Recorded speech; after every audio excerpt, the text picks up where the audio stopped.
And thank you so much for having me. I'm very grateful. Anybody that gets 1 million views gets to come back whenever they want.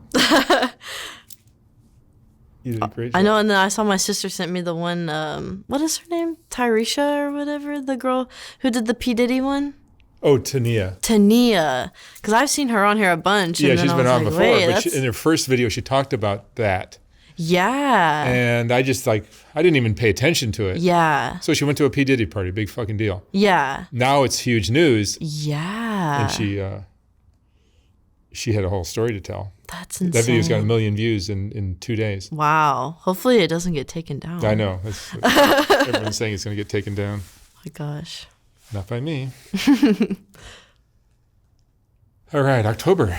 Okay. Welcome back. Thank you. So the last time we spoke, both your parents, who had a history with drugs, Yeah. had both passed away. Yeah. Not long before you came in. Mm-hmm. Oh, and just to be clear, my mom didn't really get into drugs. My mom was an alcoholic, but Well, that's a drug. just to put, yeah, literally, if you abuse it, it is. I think alcohol is almost as dangerous as some of the harder drugs. Yeah. Except you can buy it at any grocery store. Yeah, sadly. But you see the damage it does to some people. For sure. And it's as bad as fentanyl or anything. Yeah. So what's going on now? It's been another year or two since then. Yeah. I think, on the outside, materially, I don't think my life looks much different from then. But I know what I've learned and just the insight of everything has just changed so much. How do you see things differently now? I realize now, everything is just about how you take care of yourself and your mentality. And I think, we all chase materialistic things and status and money, but you get one thing and you're still craving something, and it never ends. And so I think, at least for me, I've tried to live a simpler life.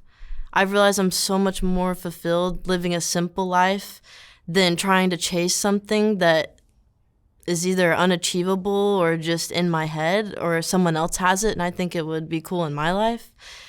And I think that just leads to so many problems. And I think the more responsibilities you give yourself, and I don't know if it's popularity or status or whatever, I think it just creates more problems, more responsibilities, more problems, more pressure, money, for more sure. problems.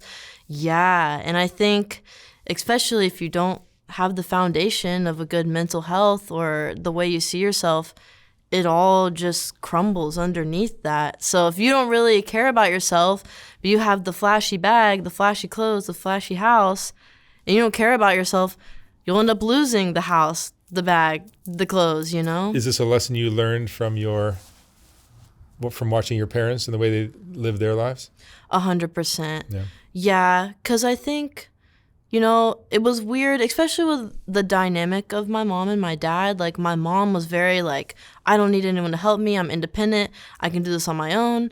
And to an extent, that's great. But then it got to the point where she was taking care of my dad emotionally. My dad didn't even have to regulate his own emotions. He would just go to my mom, and my mom's like, well, I'll fix you. And then my mom owns a tattoo shop, and then she's dealing with people all day long and her own craft. And then, my mom ended up getting another house, having multiple cars. And then the only thing fueling that is her drinking every single day. It wasn't, no one really has the energy to do all those things naturally.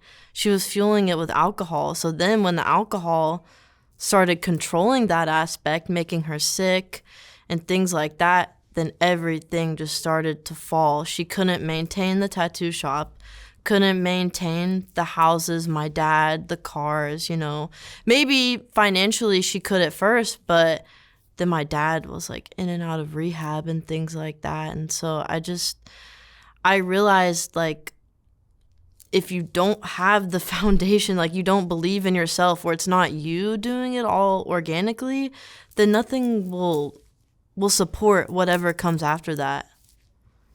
You're learning some hard lessons at a young age. Yeah. How old are you now? I'm 21. 21. I think I had just turned 20 in the Yeah, that other sounds right. interview. Yeah. And I think a lot of it too is like dealing, because everything my parents had just fell onto me. So even their tattoo shop. Now, granted, that's totally different. Like a lot of things are going to court and things like that. But just like feeling the pressure with that on me, and like, even little things like my parents had like classic cars, and I'm like, yeah, like that's great, but like it takes so much work to maintenance that thing and it doesn't fulfill me. So I'm like, I just want a simple life. Like I know my parents like love to chase certain things, but I realize like you have to maintain that, and it doesn't really have value unless it has value to you. It's funny how some kids turn out exactly like their parents and other ones almost become a reaction to what their parents Yeah. did. Yeah. And sometimes it's a mix of both. I think a lot of it too, I was thinking about this the other day, is like my parents were never like hard on me. Like they were like, cool, you want to try that? Do it and see what happens. And so that kept me from doing things. And I think the more like parents like harp on their parents or their kids, don't do this, don't do that, you have to live this sort of life, they never do that, or they never follow it the way that the parent wants them to. Mm-hmm. I think that's what creates a lot of problems. And that's kind of how my parents were. They were raised very religious and you need to do it this way and that way. And they were totally like, Free. yeah, very, very free, very different in themselves. And then it came to me, and I watched them push the boundaries so much that they didn't have to tell me what not to do. I was kind of like, I don't want to do that, or that looks scary. And I knew they would be like, yeah, if you want to do that, see what happens. And I'd be like, okay, never mind. I don't want to do that. So the freedom in a way, and just watching them learn on their own. I mean, they were young and everyone's human. It's also a different time, maybe. They probably grew up in the 60s, And the 70s? yeah, dad in the dad in the 70s, 75, mom in the 80s, 81. Mm-hmm. Yeah. Very different. And in Tennessee, very different. Yeah, things are different there for sure. Yeah. What are you going to do now with your life? What do you want to do? So, I feel like I have to do something with my experience, because what pains me the most is just knowing that there's so many kids that were in my situation. And I never spoke up when I was a kid. Like when I was in high school, I didn't tell my counselors, I didn't tell my teachers, because my parents were alive and, you know, they had a business. And I was like, who am I to go and rat on my parents? And it was also like, I didn't reach out to CPS or anything like that, because my parents were great parents. Like they were great people. They just suffered from addiction. Like they were never bad to me or mean to me, and none of it was intentional. And that's something that I had to learn. Of course, it always feels personal, but you can't take it personally because everyone is figuring out life, and I just can't even imagine putting myself in their circumstance. So I know now for me, like, I have to use my experience in some sort of way. Right now, I've been working, like, the past 2 years on writing a book. And I've been working really hard at it. Since I'm doing it all by myself, I don't really know what I'm doing in a way. So it would be nice to like have some people in that kind of world, like authors or publishers or something, kind of give me some advice. But I really want to put out a book. And ultimately, I'd love to speak in schools, because I think for me, like I just consider like what would have helped me in that circumstance. And I don't think anything forcefully would have helped me. But I think someone telling me, you know, you need to take care of yourself, because if you don't take care of yourself, this is what could happen to you. And I don't think it needs to be the general, like, say no to drugs and do this. Like I just said, the more you just shove it down someone's throat, the less likely they are to take on to what you're trying to do. Mm-hmm. So I think someone just being honest and being like, look, I could have done that. I got a gym membership when I was in high school, and I just put all my hard work into myself. And then I left public high school to go to college because I knew I needed to just put all my stress and my sadness into something that would have an outcome. So I don't know if like, I guess it's like the branch of social work, I suppose, but advocacy on mental health, 100% is what I want to do. And mostly promote wellness, because I think we just, for kids, lack resources. And I think physically it's so helpful. It's one thing to go talk to a therapist that maybe your parent is forcing you to go do, but it's another to find a sport or a hobby or community and a physical activity that really brings out the best in you and your future. So I know for me, my ultimate goal would be to go speak in schools and just encourage other kids to take care of themselves regardless of the home they're going to, because sometimes you can't get out of it. The biggest crisis I see, at least in the U.S., is the mental health problem. And by mental health, I mean how so many people seem to suffer from just they lack the self-worth to make decisions that are good for them. Right. Like, yeah, I can see with the drugs, I can see the appeal of the drugs, but I'm going to pass on that for this reason or that reason. They just seem to want to escape maybe some trauma that they went through as kids, or just something that they felt unloved or something, and the drugs are a perfect ticket to numb that pain. None of that would be happening if the parents were there to build the kids' self-worth every day. But the parents don't seem to be doing that, and that's why you see so much like chaos in people's lives now, at least among the people I interview. Oh, yeah. And it just, I mean, and but then, it's everywhere. I see it with people that are not from Skid Row or from the streets. Yeah. And then, I mean, the responsibility falls onto the child. And, when that's like your role models, you don't know any different. But I think just having access to kind of your own way of expressing yourself and self-care, because that's what it all boils down to, like you said, is just like the way you view yourself. If you hate yourself, you hate yourself. You hate life. You hate everyone around you, and nothing really changes that. And so I think if you're a child, and prevention is obviously so much more simple than trying to fix the problem once it's already there. Absolutely, yeah. And I think there's so many resources out there for adults to get their shit together. Like, let's just be honest. And how many people are taking that? I don't really know. But the least that we can do is to prevent kids from having the same lifestyle or outcome, and just fixing the problem while you can. I think what bothers me so much, and why I want to like speak in schools specifically, is because like, we can't talk about that. We don't want to bring anything up. It's the most important thing to talk about. Kids are going home to that. Like, they already know that. It's obviously totally different. I understand. But kind of like SA. Like, we don't want to talk about, like, those kinds of things in school. Dude, some kids have had those things happen to them when they were like under 10 years old. To say you can't talk about it when they're high schoolers is just stupid. Mm-hmm. And I think that's the problem, is because these kids, like, no one talks about it, or they're told not to talk about it.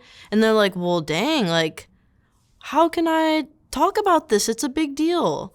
And it's the same thing with the mental health and the drugs. It's like, if your parent is using drugs, or maybe it's a sibling, or maybe you got into drugs at a young age, but then at school, oh, no, you can't talk about that. You don't want to encourage anyone else the wrong way. It's like, well, what are you doing then? Even my videos that are about sexual abuse, which is, they're always like people talking about when they were 7 years old, something my dad, uncle, whatever did. Those videos get age restricted so that you have to be 18 to watch them. So anyone under 18 can't even watch the video. Yeah. I mean, I'm sure there's ways around it, but it's like we're so protected from it, yet the problem is just spreading. That's what bothers me so much. And I feel like lucky in my sense that I had like a decent head on my shoulders. Like, I don't really know how, but I was able to make very clear decisions when I was going through all that. But like I said, I didn't tell anyone. My friends, their biggest problem is my mom told me I can't be on my gaming console for a week. Like, dude, okay, that sucks. Like, I was like, well, I can't stay home tonight. I better find a hotel and get me and my mom out of here and get my dogs. Like, the difference in priorities at my age when I was going through that was just crazy. And I know that kids are going through that. So to be like, we can't talk about that or we shouldn't bring that up is just stupid. And it hurts because during that time I was so vulnerable and I could have totally gone off the deep end. And there were so many times where, I mean, I genuinely did not think I was going to make it out of that. I just fully was like, never going to graduate. I just stopped. I had a plan, you know, early in high school.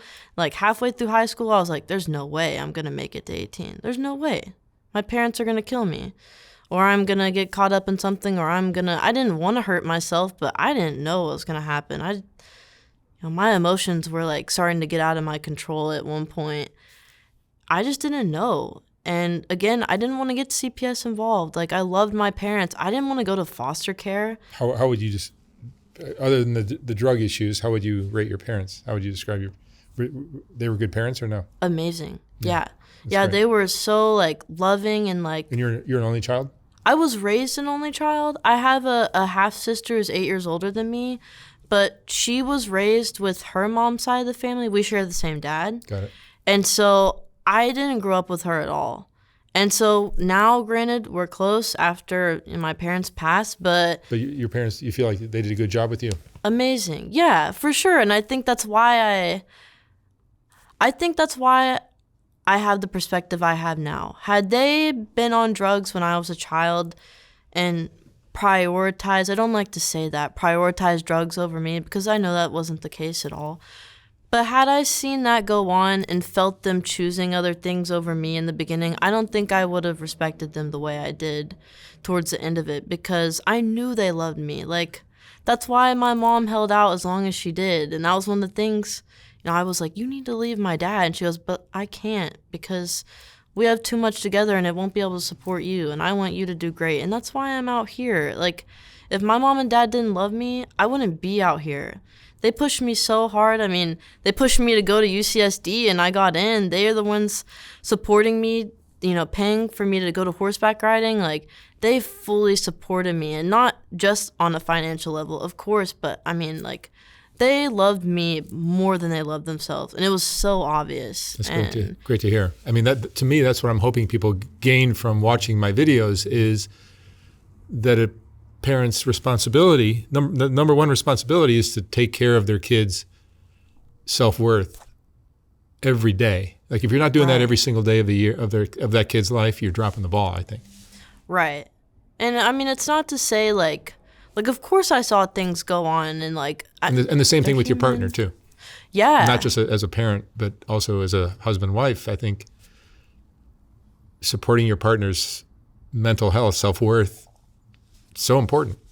Especially if there's a child involved, and you're like setting the standard for your child. And I mean, that was unfortunately something that was very hard for me when I was a kid before the drugs and things got involved. My parents were like drinking very heavily when I was a kid, and then my dad had stopped. But I saw a lot of, I was getting drug in and tell your mom to stop doing this, or tell your dad to blah, blah, blah. And it kind of sucks. So I was like, what am I doing here? And so there were times where I saw them fight and then eventually domestic violence, but I saw them love each other so much 90% of the time. And that's what made me not give up on them, because I just saw their mental deteriorating. But I knew who they were on the inside. And they loved each other. Like, sadly, I feel like my parents, they didn't take each other down. Their addictions did. But, like, their love is what kept them so strong. I couldn't imagine them meeting other people. Like, they were literally made for each other. And so I'm grateful that I did understand how good things can be and also how bad things can be.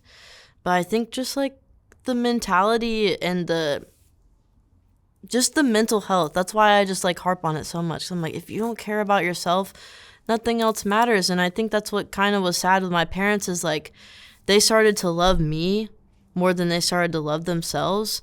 And so they were really neglecting themselves and just fueling everything to give me a good life.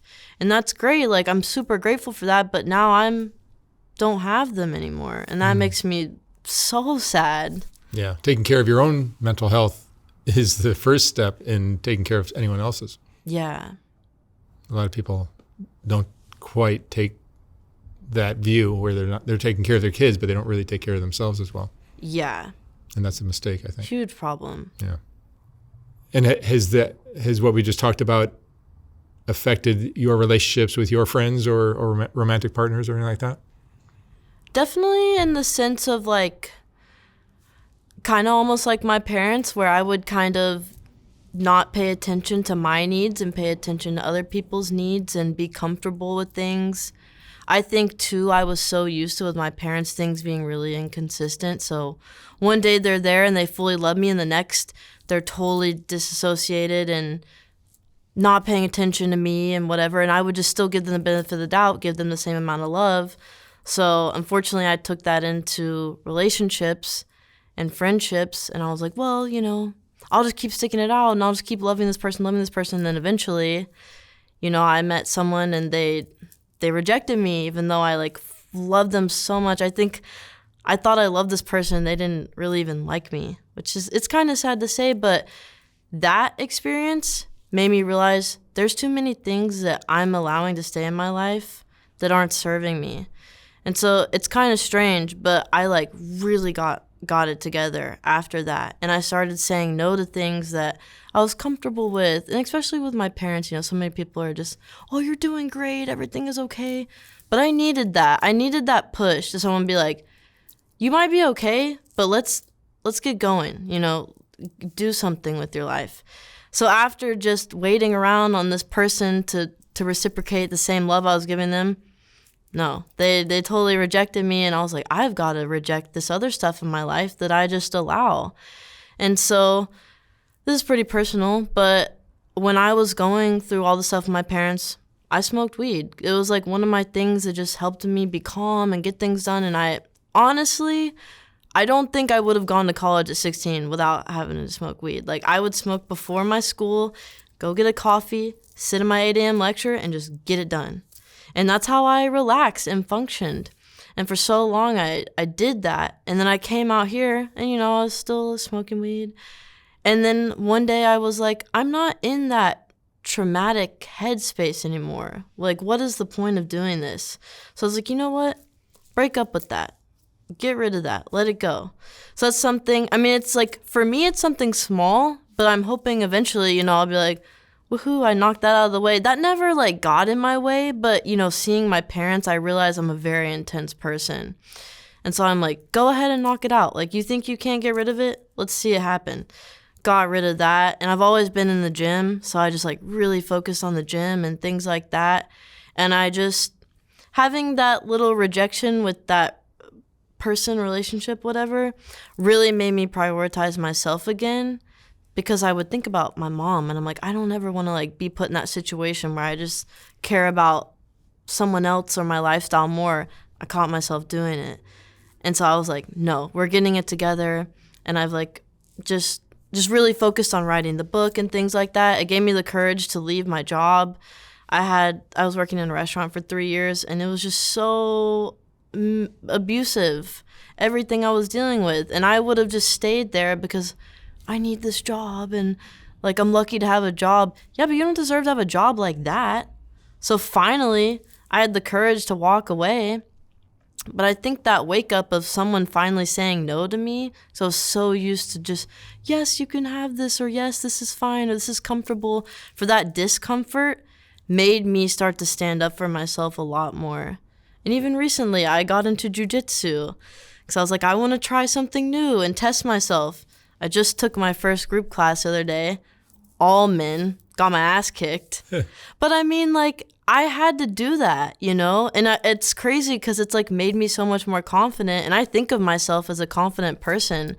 But putting myself in the discomfort and putting the pressure on myself in the right ways is really helping me. And I'm glad I have a new job. It luckily I swear everything works out the way it's supposed to. I left the old job on no idea what I was going to do. Went into this place that I always go to, and they're like, yeah, we'd love to have you. I was like, no way. So I think you close one door and another one opens, and that's how it's supposed to play out. If you try and force things, it doesn't work. And so now I'm in a place where I can really prioritize my mental, and I'm going to keep doing that. It's great that you were able to reject relationships or jobs that just weren't a good fit, weren't working for you for whatever reason, because hopefully because your self-worth is intact. So you were able to say, this doesn't work for me. Yeah, I think that's why it took me, because you kind of get like distracted. Well, you get lonely, or you get desperate for money or whatever, and you end up making compromises that you probably shouldn't make. Yeah. And the people around you, like, oh, well, you can't handle it. Just, you're weak. No, I'm not settling for that shit. That's why. So. Good for you. All right. October. Well, it's nice seeing you again. Thank you so much. I'm excited that things are going well, and you're growing up beautifully. Thank you so much. All I right. really appreciate this. Thank you very much. Thanks.